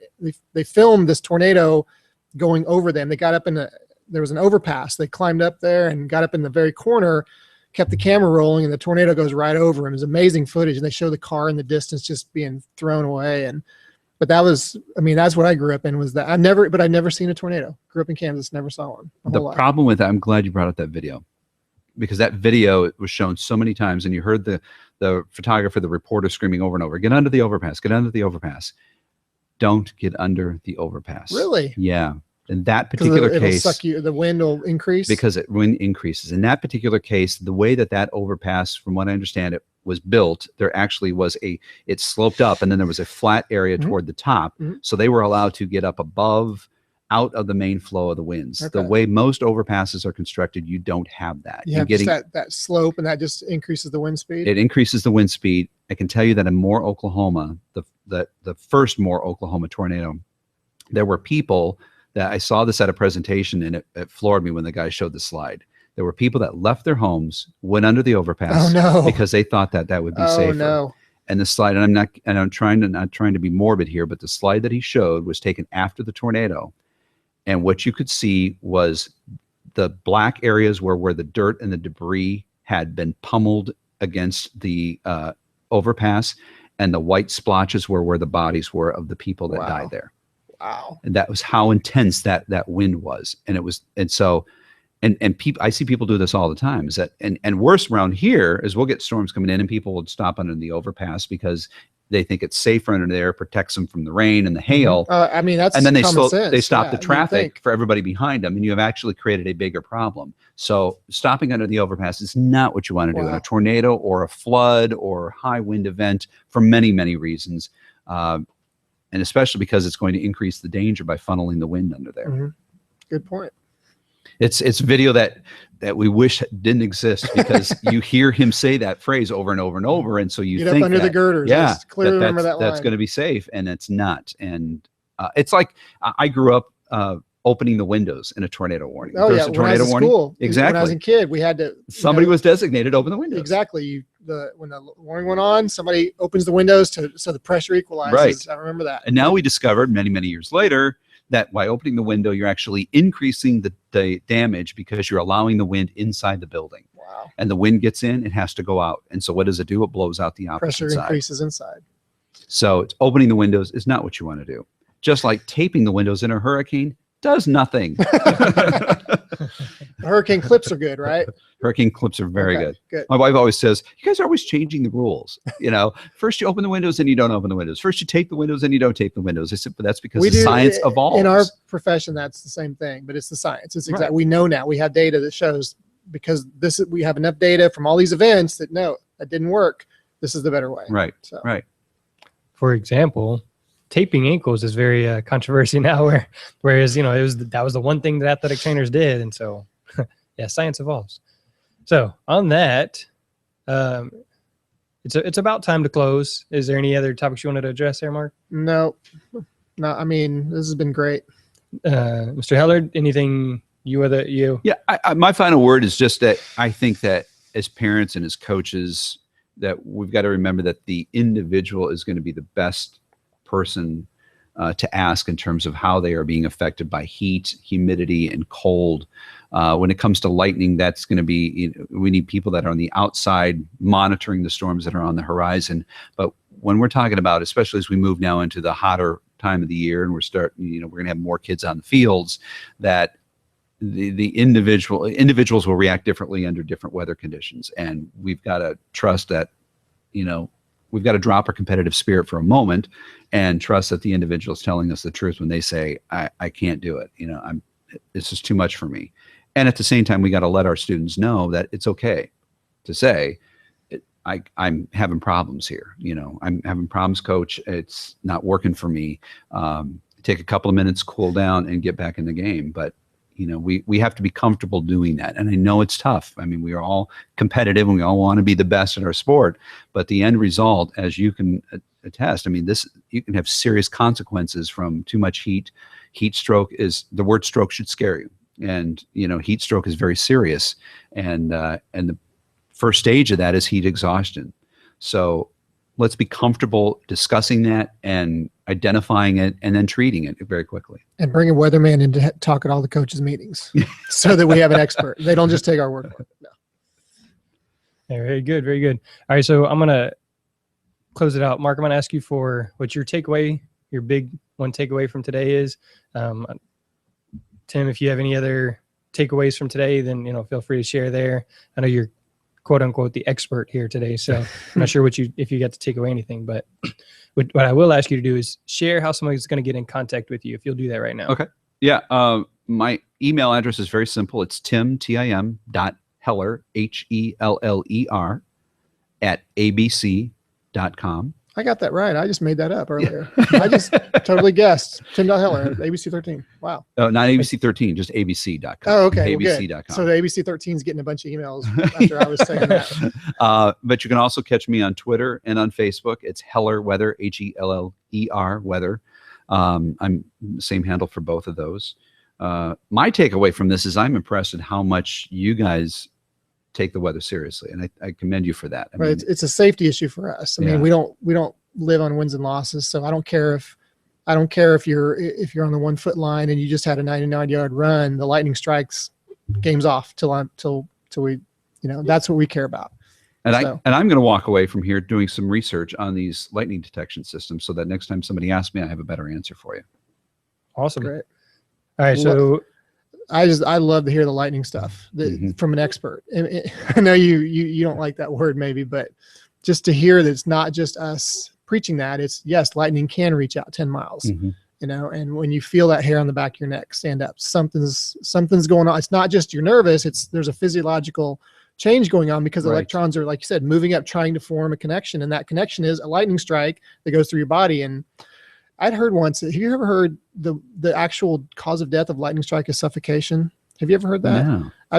A physician told me that once, and I never really looked it up. And his comment was, so it's with the rationale that if somebody's struck by lightning, don't leave them there. I mean, yes, be safe, but they may just be suffocating because their muscles, their diaphragm does not work. So they actually cause. I've heard that CPR is what the first thing All right. Well, absolutely. If you need to, but, yeah, if you need to. I was just curious if you'd heard that because you know a lot about the lightning strikes and everything. But I thought that was really interesting. And again, with the intent that get help to them as soon as possible because they're alive. They just can't breathe because their diaphragm's not working. So I will say this, and we haven't really discussed this, is in the event of a lightning storm, obviously you're going to get indoors. If you're if you're out in the middle of a field and you don't have that option, your car is a safe place for lightning. The key there is don't be touching anything metal in your car. A lot of people think that you're in the car and the lightning jumps from your car through the tires. It doesn't. It gets transferred through the metal in your car to the ground. So it's just a matter of getting in your car. Like, for example, in the back of a pickup truck would not be a good spot because you're actually in contact with the metal there. Or a 1960s pickup or truck because now it's all plastic. Right. It's all, we drive around in plastic cars. So, but the idea is there, don't touch anything metal in your car, wait for the storm to pass. And that's one safe spot. It doesn't protect you in a tornado. The car can actually be picked up in the strong, severe thunderstorm wind. But in terms of a lightning storm, there's no easy answers for any of this. I realize that. Yeah. All right. So on that same, I was going to ask you this earlier. So Mark, you're at the middle of the soccer game. You say, all right, we call it. Did the people exit the stands? I called for the field. I don't remember, honestly. I don't remember if part of me stopping the game meant the fans went in too. But I remember the scenario I remember was the field. It was at a high school. I won't name the high school, but it was because I loved everything about it. It was the situation was great, but we went down, the team went down their locker rooms and there was about, say, 10 rows of the stands connected to the athletic facility. Team went down. So I would come out and walk up a few stairs, wait there for the lightning strike. The parents were all overhead. So they knew I was the guy that did that. So it's, I'd walk up there and I'd kind of, I'd just be standing there waiting. All of a sudden there'd be a little lightning and the parents were like, please don't thunder, please. Because we did 30 minutes past the last audible thunder. Mm-hmm. So that you'd hear a little grumble, kind of a grumble. And all of a sudden the parents like, come on. I'm like, no, I'm sorry. And they would just start, come on, kids got to get home, go to bed. I don't care. I do not care one bit about your kids' bedtime or whatever. But I don't remember if we had to clear the parents or not, or it just happened. It was a soccer game. There was probably 100 people there. But they all went under.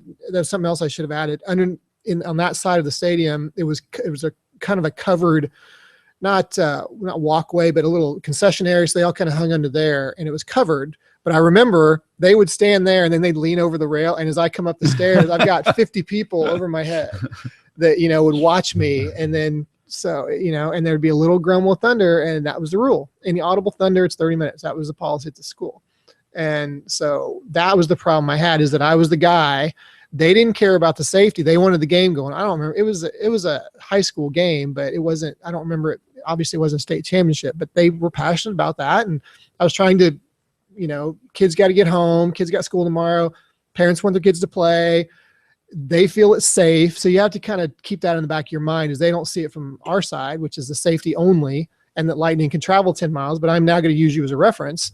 But no, it was just a clear. I've had other times where by the time I wave my hands, the people are clearing the stands because it was like a 15-second. And when they're that close, they're a lot louder, and people usually see the lightning strike.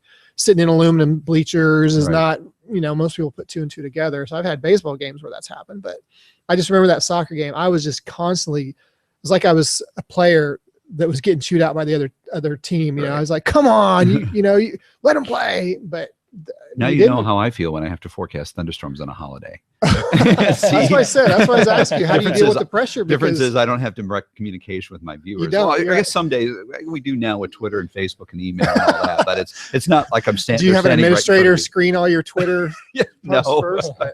No, but they're not standing on the stands above me. And that was the one time I remember. I mean, it's most of the times coaches are very good. Parents are, they realize, but I just remember that time. It's just because they were over your head. I'd walk up on the steps and I'd stand there. There's nothing I could do. And then, there'd be a lightning strike. It was just like this anticipation. You could just feel it. And then there was no thunder. I'm like, okay, we're still at 18 minutes, So and then they thought, well, I thought we could go. No, it was 30 minutes from the last thunder. Thunder was 12 minutes ago, kind of thing. So, all right. So Tim, what are your thoughts on that? Should the stands be cleared? Because just say at Pasadena at our stadium, they're concrete bleachers, right? So is it safe in a lightning storm for them to get underneath those bleachers? Should they get into their car, leave the stadium, get into their car? Say it's a varsity football game and it's packed. So you don't want to create chaos. Everybody rushing down the bleachers. Yeah, I think it depends on number of people in the stands, how close the storm is. I mean, if you have time to reach your car, you might be a little bit safer there because otherwise you're standing underneath something that's very tall. And connected with other objects like light poles that are very tall. So and metal, if you can reach your car, it's probably going to be safer there in the car. So it just depends on situation. Right. So definitely go with district now policy, how close that storm is, and is everybody trying to funnel through the same little gate? Which is what's going to happen usually. Right. Through the same metal gate. Yeah. So you're trying to get them out of lightning. Situational awareness. I think that's a term that we haven't talked much about, but it's really, and that's true of every danger, not just weather dangers, but, everything from terrorist attacks to weather to, your own health. I mean, being aware of the situation that you're in and how you are responding to that. And I can add that I've been in situation, and it was not a situation, I've just observed it, it's interesting that when there's a storm in the area, certain people will start filtering to a safer area. And I've always noticed that moms with kids will be the first ones. The game's going on, nothing's, there'll be some thunder. I'll look back in the stands just because I'm just curious, and you'll see moms with kids starting to filter away. And then there's the, few people that might be a little leery with storms will start filtering. So there's like a hierarchy of, it's not everybody waits till you tell them, but there's a few diehards that would stay out there. And I was this way. I loved storms when I was a kid. I'd go, tornado warning go off, I'm not looking for it in my front yard, but there's some that will stay out there no matter what. And it's all we care about is the athletes and the safety of everybody that's there. It's not that we don't want to be out there too, but it's just the rules are. It could be a lightning strike. And then if something ever happened, everybody would be like, oh, I wish I'd have done this. Well, we're going to prevent that from happening. We're going to make you go.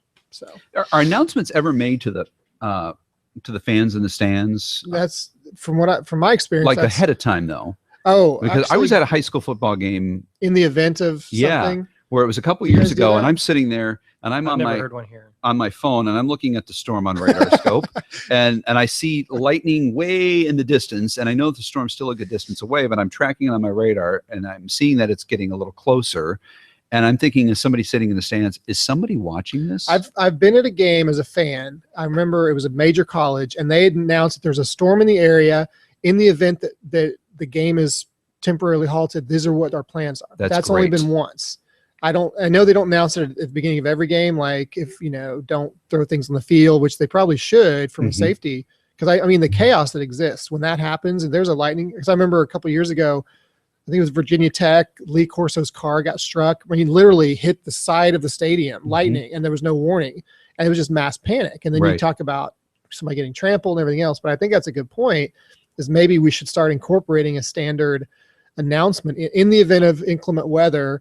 The following policy is initiated. That would be a great idea, and something like that. But and print it in the program just to let people know ahead of time that we're looking out for the athletes' safety as well as the safety of those. Because all the rules go out the window when there's a close strike and people start panicking and they want to get into that little exit like you talked about. Or if it's some high school stadiums, there's 3 entrances, one on that corner of the bleachers, one over there, and one in the middle, and it just people are rushing it, and people with small kids or older folks, they can't survive that rush and they can get injured. So I got to say, in this particular game, I moved to the edge of the stands well, with my wife and kids. Nobody else thinks that, but you're a weatherman, so you see a storm. I did tell the people around me, by the way. Yeah, that's storm coming. I'm going over here in case I need to leave. It's like I always watch for injuries when I watch a game, and nobody else does. But, you look at you're conscious about the weather in the distance. So. That would have been really funny if you were sitting around Tim and he's at a game, said, all right, well, there's a storm coming. I'm going to move over here. And then the people around saying, wow, what does he know? Right. That would have been really funny. All right. I think it's about time. And we could probably talk for a while, but I'm going to go ahead and close it out here. I would say my biggest takeaway is knowing to look for the clouds. And then you said also don't wait for the lightning, because that wind gust before can be as damaging with those big storms. So definitely knowing to look at the clouds. We use the phone, but not letting that be the only resource, because I'm pretty bad about, oh, well, I didn't get a text or an email about it. And so, I'll just let Right, it go. right. But Bill, he's the other athletic trainer here. I mean, he watches the weather app on the computer like the second before he goes out, and and then he's watching it while we're out there. If there's any chance of 27.5% chance of rain, then he's out there watching for it. I'm trying to get that in there. So it's going to be a good reminder for me to continue to look rather than just trust the technology. Mhm. So I think that's going to be my big takeaway for this. So you already heard from Tim how you can get a hold of him. But Dr. Jim Barry, he's on Twitter. That he's actually the one that kind of brought up this idea. He has a meteorologist in his area come and talk to his group of athletic trainers, and was like, man, that's a great idea. I wonder how I can get that done. And his meteorologist said, well, contact Tim Heller. And then Tim kind of got thrown in the conversation. And then within a matter of, I think 2 tweets and 1 email, Tim was like, all right, I'm in. So then we just had to reschedule, because we were going to do it at the beginning of the year. So I really appreciate you just being open and willing to Absolutely step out and come over here and, spend 2 hours of your day just talking to me and Mark and whoever else is listening. So thank you. And then again, athletic trainers that listen, they know that they can get continuing education opportunities for listening to an expert in weather, right, Mark? Absolutely. Huge expert. So if you want to check out our website, sportsmedicinebroadcast.com, almost every single Wednesday, we got a broadcast. On Twitter, I'm PHS Sports Med, Sports Medicine Broadcast 2 on Google+, where you can see replays of the video, or on YouTube, facebook.com/PHS Athletic Training. So for Jeremy, the sports medicine one kids that left a while ago, and that's where you introduce or say goodbye. Tim Heller. And Mark Knobloch. that's a wrap. All right, so give me a second. I got to stop all these different recordings.